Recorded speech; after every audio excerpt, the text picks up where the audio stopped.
नमस्कार आजको क्लासमा हामी फ्युचर टेन्स गरेर बुझ्न गइरहेका छौं। फ्युचर टेन्स हेर्नुस् त। फ्युचर टेन्स अर्थात जुनसुकै काम हामी भविष्यमा गर्न गइरहेका छौं या प्लान गरिरहेका छौं। यो भन्दा अगाडि क्लासमा हामी डे 1 मा पढेका थियौं प्रेजेन्ट टेन्स, डे 2 मा पढेका थियौं पास्ट टेन्स। आज पढ्न गइरहेका छौं फ्युचर टेन्स लगायत यसका 4 सब टाइप्सहरु, युजेसहरु, स्ट्रक्चर साथमा एक्जाम्पल सहित।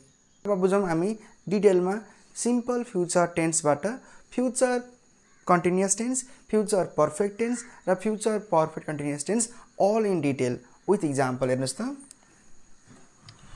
सिम्पल फ्युचर टेन्स भनेको सिम्पली हामीले बुझ्नुपर्छ स्ट्रक्चर के हो। मैले सब्जेक्ट र अब्जेक्ट लेखेको छैन, त्यो सबमा कमन हुन्छ। विल, स्याल र V1। अब स्याल भनेको चाहिँ आई र वी सँग मात्र लाग्छ, त्यही भएर चाहिँ स्यालको युज आजभोलि कम हुने गर्दछ। विल भनेको चाहिँ सबैसँग लाग्ने गर्दछ। अब हेर्नुस् त, सिम्पल फ्युचर टेन्स भनेको सामान्य भविष्यकाल हो जुन चाहिँ निकट भविष्यमा कुनै काम हामीले गर्ने बाचा गरेका हुन्छौं या कुनै काम गर्ने योजना बनाएका हुन्छौं भने सिम्पल फ्युचर टेन्स यसमा युज हुने गर्दछ। अब हेर्नुस् त, यसको युज के छन् त? To express decisions or promises made at the moment of speaking. हामीले बोल्दाखेरि कुनै बाचा गर्छौं या कुनै हामीले गर्न सक्छौं भन्ने एउटा गेस गर्छौं, अनुमान गर्छौं भने we should talk about the decisions, निर्णय गरेका छौं यो हुनेछ भनेर देखाउनलाई। To predict future events. अब भविष्यमा हुने घटनाक्रमहरुलाई हामीले यदि गेस गर्छौं, प्रेडिक्सन गर्छौं भने पनि सिम्पल फ्युचर नै हुन्छ। टु टक अबाउट भोलुन्टरी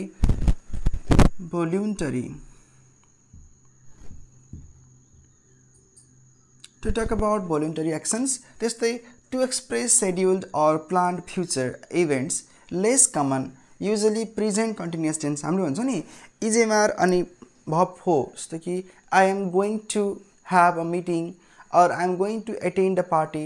लाइक यसरी पनि हजुरलाई फ्युचर्समा देखाउन सकिन्छ, तर सिम्पली हामीले चाहिँ यो प्रेजेन्ट कन्टिन्युअस टेन्समा चाहिँ त्यो हामीले पढिसकेका थियौं र आज चाहिँ हामीले सिम्पल फ्युचर पढिरहेका छौं। यसमा हामी चाहिँ यो इजेमार गोइङ टु अथवा ह्याभिङ त्यो भनेको चाहिँ लेस कमन हुन्छ भने यसमा विल प्लस V1 नै कमन हुन्छ। अब बुझौं त्यसको कमन टाइम एडो के छन् त? Tomorrow, next week, next month, next Sunday यसरी हुन सक्छ। Next year, soon, later, tonight, in the future यसरी हामीले चाहिँ युज गर्छौं। र यसमा तपाईलाई मैले केही एक्जाम्पल पनि दिँदै छु जुन तपाईलाई बुझ्नलाई सजिलो हुन्छ र तपाईलाई कस्तो खालको ग्रामर चाहिएको छ त्यो पनि हजुरले कमेन्ट बक्समा गर्न सक्नुहुन्छ। हामी बुझ्छौं फ्युचर कन्टिन्युअस टेन्स। अब कन्टिन्युअस फर्म भनेको त भर्ब 4 बुझ्नु पर्यो। सो फ्युचर कन्टिन्युअस टेन्समा हामीले बुझ्नलाई चाहिँ स्ट्रक्चरमा के हुन्छ? Will be verb 4, will be V4 आउने गर्दछ। यसमा अब बुझौं, अब कुनै पनि काम हामीले भविष्यमा गर्दै हुनेछौं भन्ने अर्थ जनाउँदछ र या भइरहेको हुनेछ अर्थ जनाउँछ। To describe an action that will be in progress at a specific time in the future. कुनै एउटा पर्टिकुलर समयमा कुनै घटना हुँदै गरेको छ देखाउँछौं हामीले यसमा। साथमा हेर्नुस् त, to describe planned future events. कुनै हामीले एक्सनलाई प्लान गरेका छौं, सैटरडे या सन्डे यो टाइममा कुनै एक्सन हुँदै गरेको अवस्था जनाउँछ यसमा। टु आस्क पोलाइटली, यो पोलाइटली हो। To ask politely about someone's plans. To express prediction about ongoing future actions, जुन फ्युचर एक्सन हुन गइरहेको छ या हुँदै गरेको छ देखाउँछ। यसमा हेर्नुस् त, कमन टाइम वर्बमा at this time tomorrow, at this time next week, next month, at 9 PM, soon, next week, in the morning यसरी हामीले जनाउँछौं। यसको म एक्जाम्पलहरु दिन्छु जुन सुकै कामहरु यदि भविष्यमा हुँदै गरेको अवस्था जनाउने गर्दछ। अब हेर्नुस् त, फ्युचर पर्फेक्ट टेन्स। यसमा हामी बुझ्छौं जुन चाहिँ पूर्ण रूपमा भइसकेको हुनेछ या भएको हुनेछ अवस्था आउँछ यसमा। यसमा हामी बुझौं के छ स्ट्रक्चर? Will have verb 3। यो सिम्पल ट्रिक्स हो बुझ्नको लागि। अब यसको युज पहिला बुझौं हामी। युज के छ त? To express an action that will be completed before a specific time or event in the future. कुनै पर्टिकुलर समयमा कुनै पनि काम सुरु भएर सकिनेछ या सकिएको हुनेछ अवस्था जनाउँछ यसमा।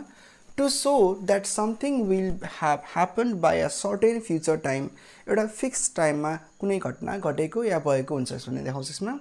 कमन टाइम वर्बमा हेर्नुस् त, by tomorrow, by next week, by next month, next year, त्यस्तै by then, before अनि already. by 2025 पनि यसमा आउँछ भनेको त्यो इयर आउँछ यसरी।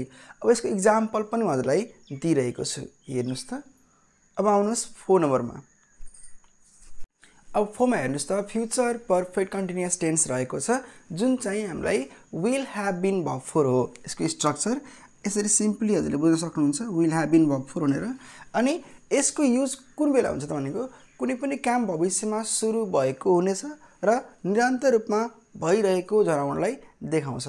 यसमा हेर्नुस्, to emphasize the duration of an action that will be ongoing up until a certain point in the future, to show how long something will have been happening by a specific future time देखाएको छ।